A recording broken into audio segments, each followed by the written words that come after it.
करेंगे मराठा साम्राज्य के बारे में। तो मराठा साम्राज्य के संस्थापक शिवाजी थे। शिवाजी का जन्म 6 अप्रैल 1627 ईस्वी को होता है। कहाँ पे? शिवनेर दुर्ग, जो जुन्नर के समीप है। शिवाजी के पिता का नाम शाहजी भोसले एवं माता का नाम जीजाबाई था। दोस्तों, शाहजी भोसले की दूसरी पत्नी का नाम तुकाबाई मोहिते था। शिवाजी के गुरु कोंडदेव थे। और आध्यात्मिक क्षेत्र की बात करें तो शिवाजी के आचरण पर गुरु रामदास का काफ़ी प्रभाव पड़ा था। शिवाजी का विवाह साईबाई निम्बालकर के साथ 1640 ईस्वी में हुई।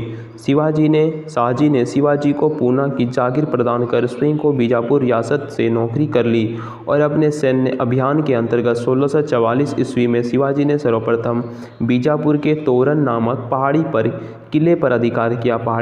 तोरण नामक पहाड़ी के किले पर अधिकार किया। दोस्तों, 1656 ईस्वी में शिवाजी ने रायगढ़ को अपनी राजधानी बनाया और बीजापुर के सुल्तान ने अपने योग्य सेनापति अफजल खां को सितंबर 1665 में शिवाजी को पराजित करने के लिए भेजा। शिवाजी ने अफजल खां की हत्या कर दी और शिवाजी ने सूरत को 1664 ईस्वी में एवं 1679 ईस्वी में लूटा। पुरंदर की संधि होती है 1665 ईस्वी में।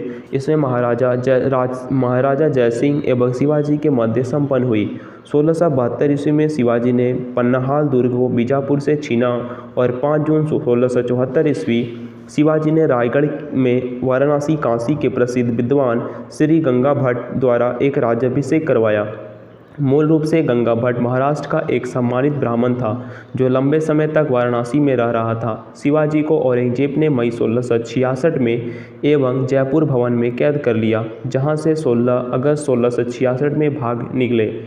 मात्र 53 वर्ष की आयु में 3 अप्रैल 1680 ईस्वी को शिवाजी की मृत्यु हो गई।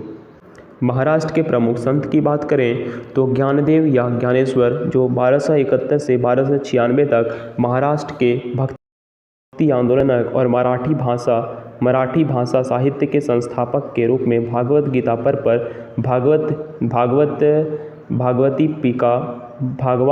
दीपिका नामक बृहद टीका लिखी, जिसे सामान्य रूप से ज्ञानेश्वरी के नाम से जाना जाता है। अब नामदेव 1270 से 1350, इसके आराध्य देव पांढरपुर में विठोबा या विट्ठल विष्णु के रूप में थे। विठोबा या विट्ठल की उपासना को बरकरी संप्रदाय के नाम से जाना जाता है, जिसकी स्थापना नामदेव ने की थी। एकनाथ 1533 से 1599, एकनाथ, इन्होंने रामायण पर भावार्थ रामायण नामक टीका लिखी।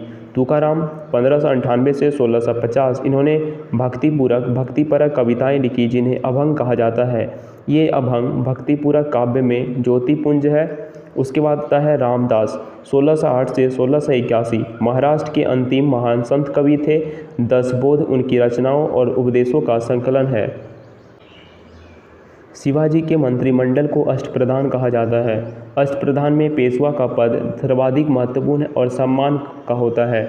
अष्टप्रधान के जैसे निम्नलिखित पद है, जैसे पेशवा प्रधानमंत्री, राज्य का प्रशासक एवं अर्थव्यवस्था की देखरेख करता है। सरी ए नौबत, सेनापति होता है। सैन्य प्रधान, अमात्य, राजस्व मंत्री, आय और व्यय की लेखा जोखा करने वाला।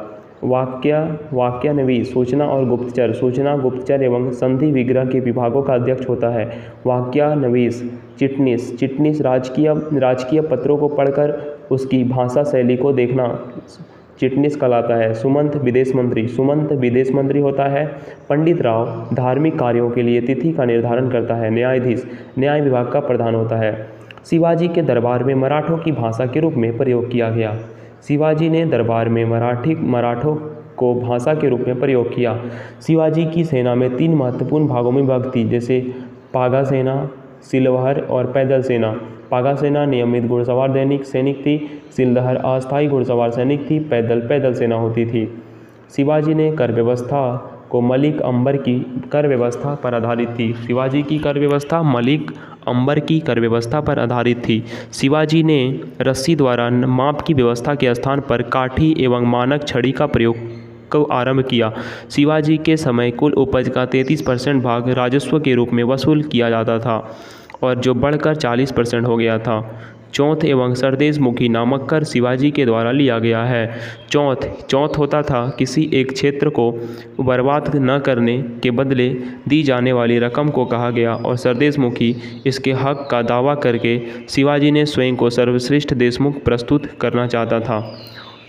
शिवाजी के किले की सुरक्षा के लिए नियुक्त अधिकारी जैसे हवलदार, किले की आंतरिक व्यवस्था की देखरेख करता था हवलदार, सरे नौबत किले का नेतृत्व करता था, किले की सेना का नेतृत्व करता था सरे नौबत, सवनीस किले की अर्थव्यवस्था, पत्र व्यवहार एवं भंडार की देखरेख करता था। उसके बाद है शिवाजी का उत्तराधिकारी। शिवाजी का उत्तराधिकारी संभाजी था। संभाजी ने उज्जैन के हिंदी एवं संस्कृत प्रकांड विद्वान कवि कलश को अपना सलाहकार नियुक्त किया। मार्च 1689 ईस्वी में मुगल सेनापति मखरब खां ने संगमेश्वर के छिपे हुए संभाजी एवं कवि कलश को गिरफ्तार कर लिया और उसकी हत्या कर दी। संभाजी के बाद 1689 ईस्वी में राजा राम को नए छत्रपति के रूप में राज्याभिषेक किया गया। राजा राम ने अपनी दूसरी राजधानी सतारा को बनाया। राजा राम मुगलों से संघर्ष करता हुआ 1700 ईस्वी में मारा गया। राजा राम मुगलों से संघर्ष करता हुआ मारा गया 1700 ईस्वी में। उसके बाद राजा राम की मृत्यु के बाद उसकी विधवा पत्नी ताराबाई अपने 4 वर्षीय पुत्र शाहजी द्वितीय का राज्याभिषेक करवाकर मराठा साम्राज्य की वास्तविक संरक्षिका बन गई।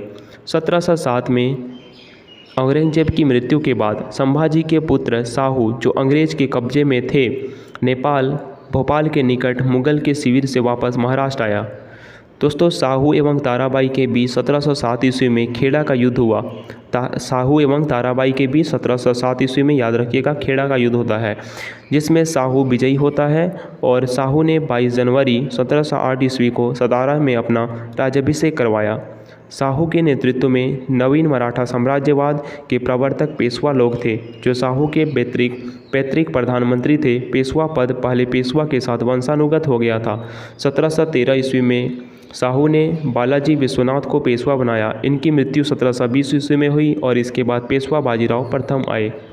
पेशवा बाजीराव प्रथम ने मुगल साम्राज्य की कमज़ोर हो रही स्थिति का फ़ायदा उठाने के लिए साहू को उत्साहित करते हुए कहा कि आओ हम इस पुराने वृक्ष के खोखले के तने पर प्रहार करें, शाखाएं तो स्वयं गिर जाएंगी। हमारे प्रयत्नों से मराठा पताका कृष्ण नदी के अटक तक फहराने लगेगा। उत्तर में साहू ने कहा, निश्चित रूप से आप हिमालय के पार गाड़ देंगे और निसंदेह आप योग्य पिता के योग्य पुत्र हैं। उसके बाद पालखेड़ा का युद्ध होता है। 7 मार्च 1728 ईस्वी पालखेड़ा का युद्ध बाजीराव प्रथम एवं निजाम मुल्क के बीच हुआ, जिसमें निजाम मुल्क की हार हुई। पालखेड़ा का युद्ध दोस्तों 7 मार्च 1728 ईस्वी निजाम मुल्क के बीच हुई और निजाम की हार हुई। निजाम के साथ मुंशी शिवगांव की संधि हुई। दिल्ली पर आक्रमण करने वाला प्रथम पेशवा बाजीराव प्रथम था। दिल्ली पर आक्रमण करने वाला प्रथम पेशवा कौन था? बाजीराव प्रथम, जिसने 29 मार्च 1737 ईस्वी को दिल्ली पर धावा बोल दिया था। उस समय मुगल बादशाह मोहम्मद शाह दिल्ली छोड़ने के लिए तैयार हो गया था। बाजीराव प्रथम मस्तानी नामक महिला से संबंध होने के कारण चर्चित हो रहा था। 1740 ईस्वी में बाजीराव प्रथम की मृत्यु हो गई। 1740 ईस्वी में बाजीराव प्रथम की मृत्यु के बाद बालाजी बाजीराव 1740 में पेशवा बना। 1750 में संगोला की संधि के बाद पेशवा के हाथों में सारे अधिकार सुरक्षित हो गए। बालाजी बाजीराव को नाना साहब के नाम से भी जाना जाता है। बालाजी बाजीराव को नाना साहब के नाम से भी जाना जाता है। झलकी की संधि हैदराबाद के निजाम एवं बालाजी बाजीराव के मध्य हुई।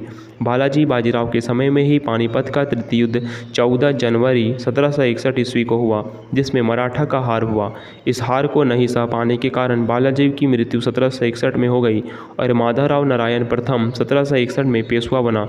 इस मराठों को खोई हुई प्रतिष्ठा को पुनः प्राप्त करने का प्रयास किया गया। माधवराव ने ईस्ट इंडिया कंपनी की पेंशन पर रह रहे मुगल बादशाह का शाह आलम को पुनः दिल्ली की गद्दी पर बिठाया। मुगल बादशाह अपने मराठों को पेंशन भोगी बना दिया। पेशवा नारायण राव 1772 से 1773 की हत्या उसके चाचा रघुनाथ राव के द्वारा की गई। पेशवा माधवराव नारायण द्वितीय को अल्पायु के कारण मराठा राज्य की देखरेख में वराभाई सभा नाम की 12 सदस्यों को एक परिषद करती थी। इस परिषद के 2 महत्वपूर्ण सदस्य थे, महादजी सिंधिया, नाना फडणवीस। अंतिम पेशवा राघोबा का पुत्र बाजीराव द्वितीय था, जो अंग्रेजों की सहायता से पेशवा बना था। मराठों के पतन में सर्वाधिक योगदान इसी का था। यह सहायक संधि स्वीकार करने वाला प्रथम मराठा सरदार था। संधि स्वीकार करने वाला प्रथम आंग्ल मराठा युद्ध होता है 1775 से 1782 तक चला। इसके बाद 1776 में पुरंदर की संधि होती है और इस संधि के तहत कंपनी में रघुनाथ राव के समर्थन में वापस लिया। द्वितीय आंग्ल मराठा युद्ध 1803 से 1805, इसमें भोसले नागपुर में अंग्रेजों की चुनौती दी थी और इसमें फलस्वरूप 7 सितंबर 1803 को देवगांव की संधि हुई। तृतीय आंग्ल मराठा युद्ध 1861 से 1816 से 1818, इस युद्ध के बाद मराठा शक्ति पेशवा के वंशानुगत पद को समाप्त कर दिया गया। पेशवा बाजीराव द्वितीय ने कोरेगांव एवं अष्टी के युद्ध में हारने के बाद फरवरी 1818 में मेलकम के सम्मुख आत्मसमर्पण कर दिया। अंग्रेज ने पेशवा का पद समाप्त कर बाजीराव द्वितीय को कानपुर के निकट बिठूर में पेंशन पर जीने के लिए भेजा गया, जहां 1853 में इसकी मृत्यु हो गई। तो दोस्तों, यहाँ पे मराठा साम्राज्य खत्म होता है और प्राचीन भारत का इतिहास भी यहीं पे खत्म होता है। नेक्स्ट वीडियो में हम आधुनिक भारत स्टार्ट करेंगे और भी इसी तरह के वीडियो देखने के लिए चैनल को सब्सक्राइब कर सकते हैं। मिलते हैं अगले वीडियो में, तब तक के लिए धन्यवाद। इस वीडियो को ज़रूर लाइक कीजिएगा।